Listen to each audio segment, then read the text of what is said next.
예수 시대에 왜 정결례를 강조하였는가? 오경에서 가장 기본적인 말씀이 이제 레위기 25장 23절의 말씀이죠. 땅을 아주 팔지는 못한다. 땅은 나의 것이다. 너희는 다만 나그네이며 나에게 와서 사는 임시 거주자일 뿐이다. 이게 이제 레위기 율법의 가장 어떤 중심축이라고 그럴까요? 율법이 기대고 있는 하나의 핵심 기둥입니다. 중앙에 우뚝 서서 다른 모든 텐트를 이렇게 지키고 있는 그 볼대 같은 그런 중요한 역할을 하는 법이 바로 이 땅을 아주 팔지 못한다.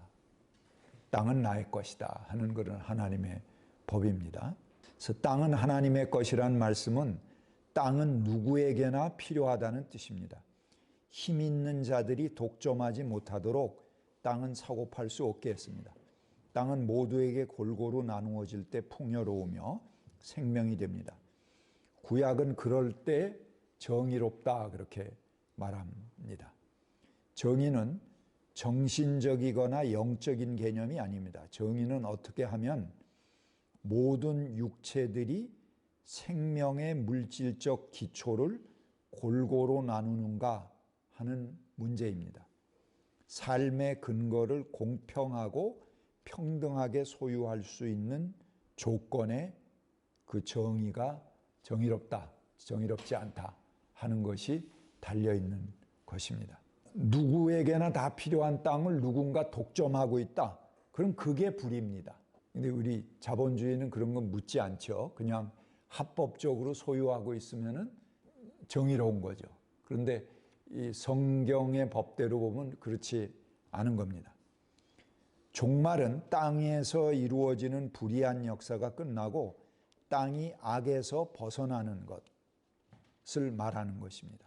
이 땅이 불의한 데서 벗어나게 되는 게 그게 종말이에요. 그게 종말이 막 겁주는 말로 쓰는데 그 성경에 쓰는 종말이라는 거는 그런 게 아니고 불의가 심판받고 하나님의 의, 지난 시간에 이제 말쿠트 야훼 공부했잖아요.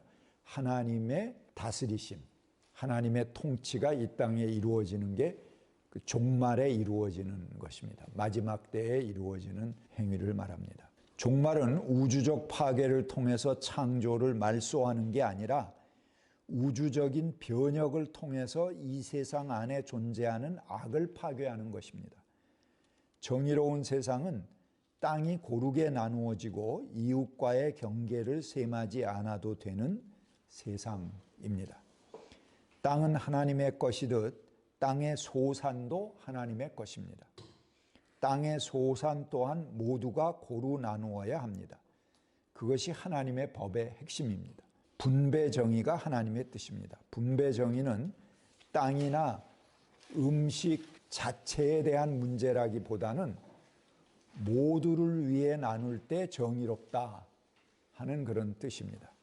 그러니까 땅이 하나님의 것이니까 그 땅에서 난 땅의 소산도 모두가 같이 나눠야 되는 것이죠. 그게 율법의 기본 정신입니다. 땅의 소산이 모두의 생명, 심지어는 동물이나 들짐승 또는 식물 자체의 생명, 존엄과 관련될 때 하나님의 뜻이 이루어지는 것입니다. 그래서 땅의 소산물의 본래 역할은 모든 생명을 위해 골고루 나누어질 때, 그때 비로소 정결하게 되는 것입니다. 이것이 구약의 핵심이면서 율법의 하나의 중심 개념, 그 정의의 본체다 그렇게 말할 수 있습니다. 구약에서 말하는 정의를 예수는 사랑으로 표현합니다. 근데 사랑의 의미를 자비나 자선을 베푸는 것으로 오해하면 안 됩니다.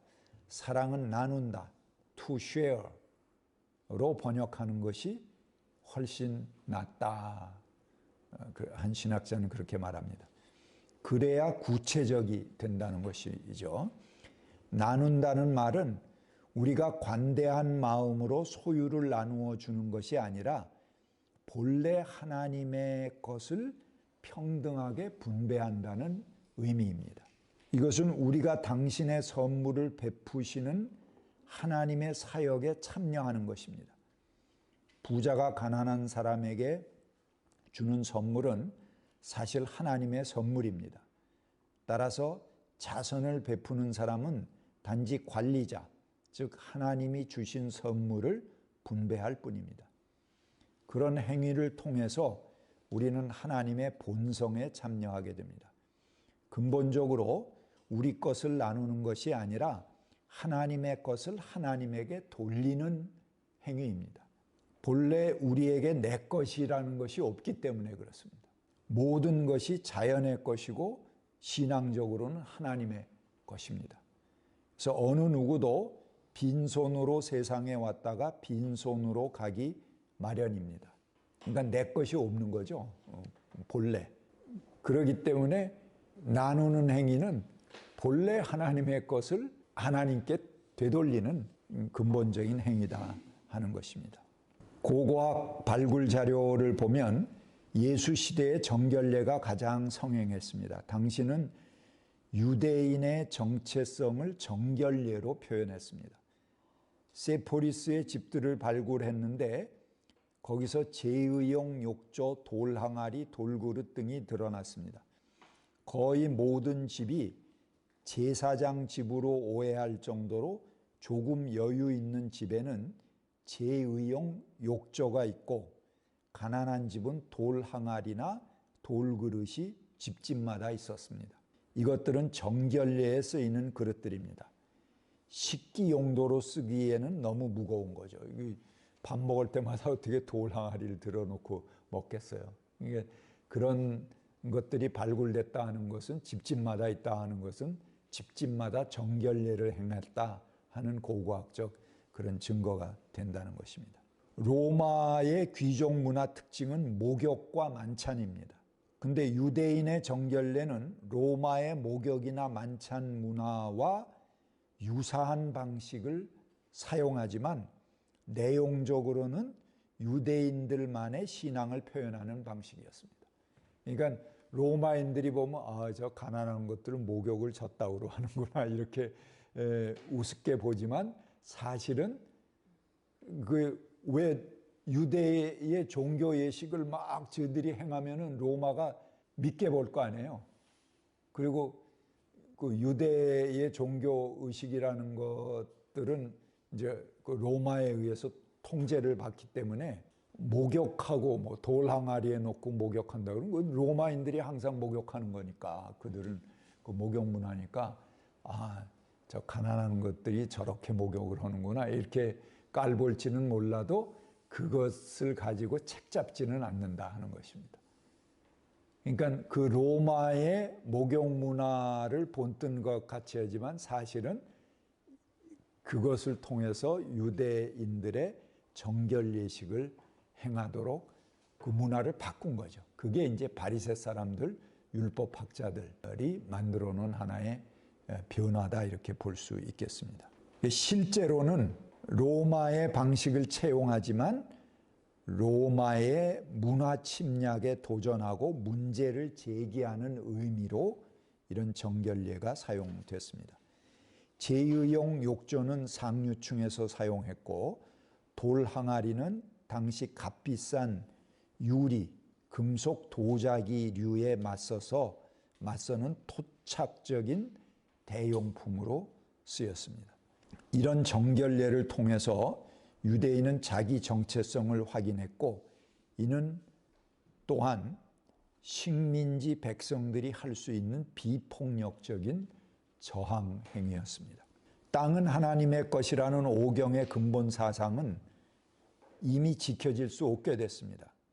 당시에 땅은 로마의 것이 되었기 때문에 그렇습니다. 집세를 매기잖아요, 로마가. 근데 유대인들은 땅은 하나님의 것인데 이놈들이 하나님의 것에다가 집세를 매긴다. 그건 집세를 매긴다는 건 뭘 얘기했냐면 땅은 로마의 것이다 이걸 얘기하는 거거든요. 그래서 유대인들이 납세 거부 운동을 하는 것입니다. 신앙적으로 맞지가 않거든요. 식민지 백성으로서는 어찌할 도리가 없는 거죠. 땅의 소산 역시 하나님의 것이라는 율법도 지킬 수가 없었습니다. 땅의 소산 역시 로마의 것이 되었습니다.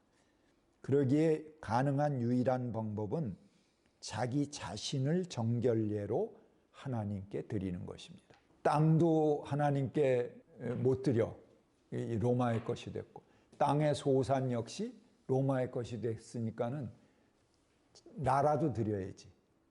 그게 정결례라는 거예요. 그래서 자기 몸을 씻고 정결하게 하고 하나님 앞에 예식하듯이 하는 거예요. 그러니까 정결례가 나쁜 게 아니죠. 굉장히 당시로서는 유대교의 정체성을 잘 지켜갈 수 있게 그렇게 지혜롭게 조율한 법이다, 이렇게 볼 수가 있습니다.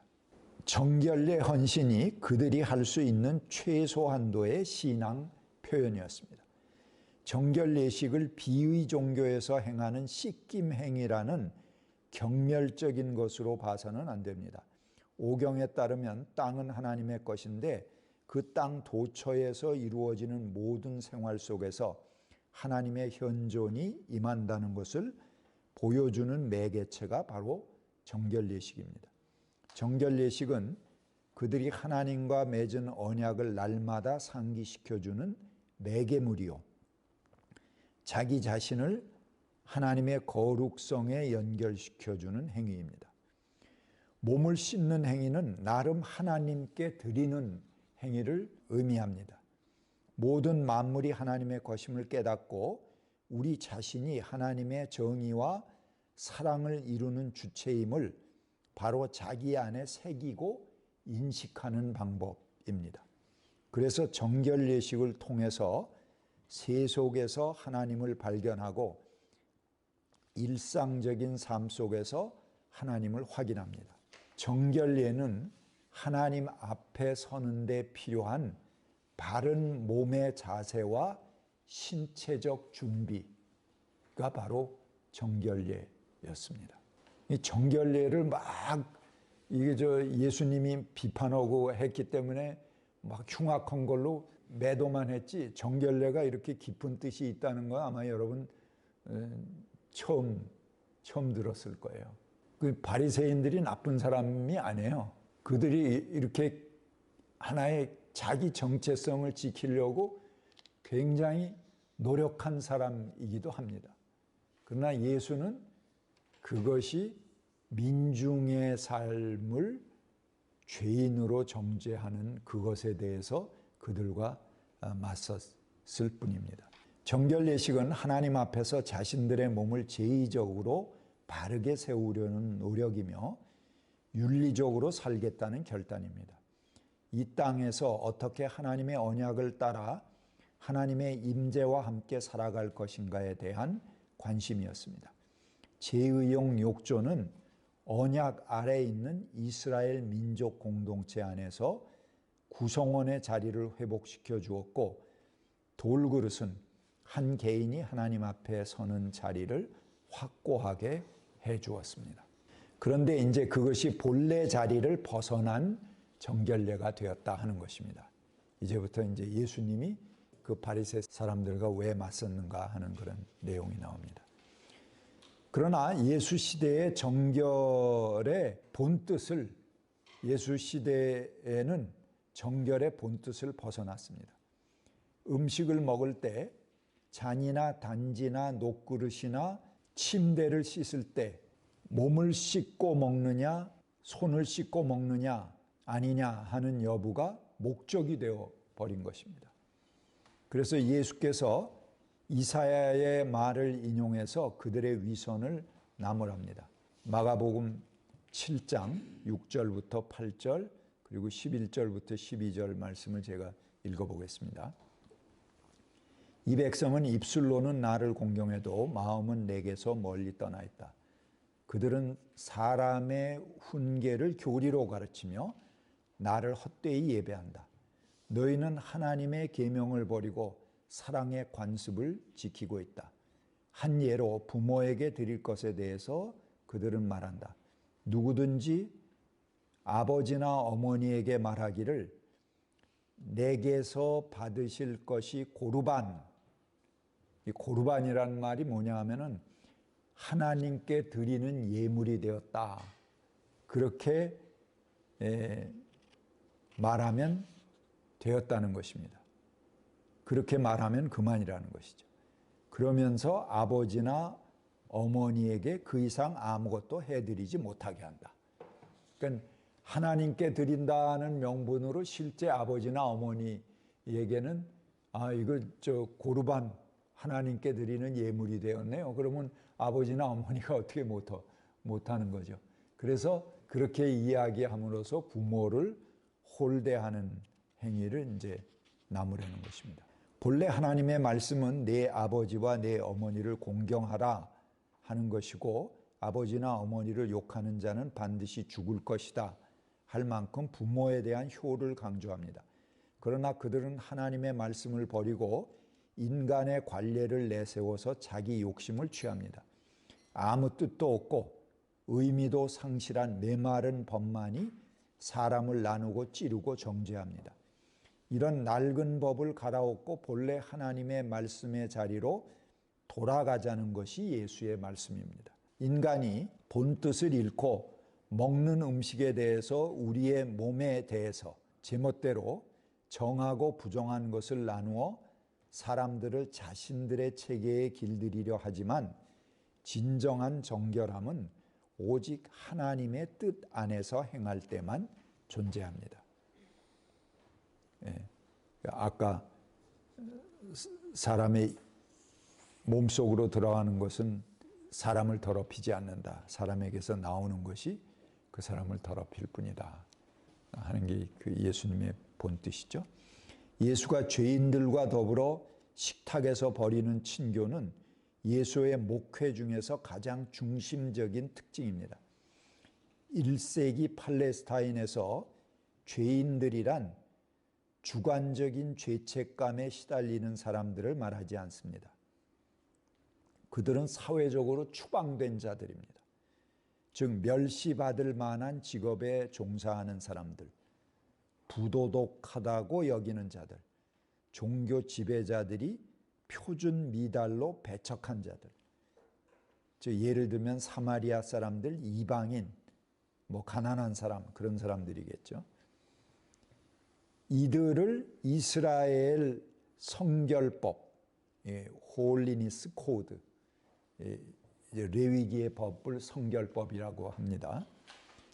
그 성결법을 범한 사람들입니다. 그러니까 거룩하지 않은 거죠. 정결하지 않은 것입니다. 포로기 이후의 유대교는 자신들을 이 세상의 불결함으로부터 구별된 것으로 해석했습니다. 그래서 사회에서 추방된 이들을 하나님의 왕국에 포함시킨다는 것은 유대교를 거부하는 일로 여겼던 것입니다. 예수가 사회에서 추방된 자들과 식탁에서 벌인 친교는 바리새 사람들이나 율법학자들이 거룩함을 위해 세워놓은 모든 프로그램을 고의적으로 위반한 것입니다. 그래서 예수는 거룩함을 구별로 보지 않았기 때문에 그렇습니다. 예수는 사람의 몸 밖에서 들어가는 것이 사람을 더럽히거나 타락시킨다는 의견을 거부했습니다. 성서학자 마르커스 보그는 예수가 거룩함을 구별함으로 보기보다는 이스라엘의 원수들을 포함한 모든 사람들, 특히 아웃사이더들에게 펼치는 자비로 보았습니다. 이제 마지막 단원인데요. 하나님의 것으로 구별하다. 이게 무슨 의미를 갖는가 하는 걸 보겠습니다. 한 인간을 하나님의 것으로 구별한다는 말은 내가 모두에게 나누어짐을 말합니다. 아까 정결례가 나를 하나님의 것으로 구별해 드리는 것이라고 그랬잖아요. 근데 나를 하나님의 것으로 구별한다는 말은 나를 모두에게 나눈다. 종교적인 의미로 보면은 그런 의미라는 것이죠. 그럴 때 우리는 비로소 하나님께 구별되는 것입니다. 저 혼자 흰 옷 입고 어디 가서 금식하고 혼자 기도원에 처박혀 있는 게 그게 하나님의 것으로 구별되는 게 아니에요. 그런 종교적 행위를 얘기하는 게 아니고 나를 모두에게 나누는 행위, 그것이 하나님의 것으로 구별되는 것을 의미합니다. 모두에게 필요한 땅이 모두를 위해 역할하는 것이 하나님의 뜻이며 땅의 소산이 모두에게 골고루 혜택을 미치도록 하는 것이 하나님의 법에 으뜸가는 원칙이기 때문에 그렇습니다. 그럴 때 땅은 젖과 꿀이 흐르고 풍요로운 것입니다. 땅의 소출도 모든 생명을 위해 골고루 나누어질 때 하나님 나라가 이루어집니다. 내가 하나님의 것임을 깨달으면 내 의지나 욕심대로 살 것이 아니라 하나님의 뜻을 위해 쓰임 받고 싶어집니다. 그리고 자기 삶의 방향을 누군가를 위한 것으로 전환할 때 비로소 우리는 이 세상의 온 의미를 알게 되는 것입니다. 하나님의 사람이 되는 것, 나를 이 지구의 인간으로 부르신 의미를 알고 거기 헌신하는 것, 나를 나누고 하나님께서 내게 주신 것들을 나누는 것, 거기에 거룩함이 있습니다. 하나님의 것을 개인이 독점하는 순간 거룩함은 사라집니다. 자기 자신의 욕심을 앞세우는 그 순간 그곳에 하나님의 뜻이 없습니다. 땅이 모두를 위해 존재하고 땅의 소산이 모두의 생명을 살리듯이 인간인 우리 또한 모두를 위해 살아갈 때 가장 거룩하게 되는 것입니다. 그럴 때 하나님의 법을 따라 살아갈 수 있는 것입니다. 당대 사람들은 순수 제의에 대해 병적인 관심을 가졌습니다. 그들은 더럽다고 규정한 사람이나 물건들을 언제나 피했고 피하지 못했을 경우에는 자기들을 즉시 씻어내는 세심함을 가졌습니다. 이미 레위기에 강한 금지 조항들이 있음에도 불구하고 바리새파, 서기관, 율법학자 이런 사람들은 거기에 더 상세한 규정들을 수없이 붙여나갔습니다. 더러움에 대한 터부와 공포는 유대인 사회가 사회의 다양한 집단들 사이에 떨어져 나가서 폐쇄적인 동아리가 되어가게 했습니다. 결국 예수는 정결예법을 폐기함으로써 하나님의 형상을 새롭게 선포합니다.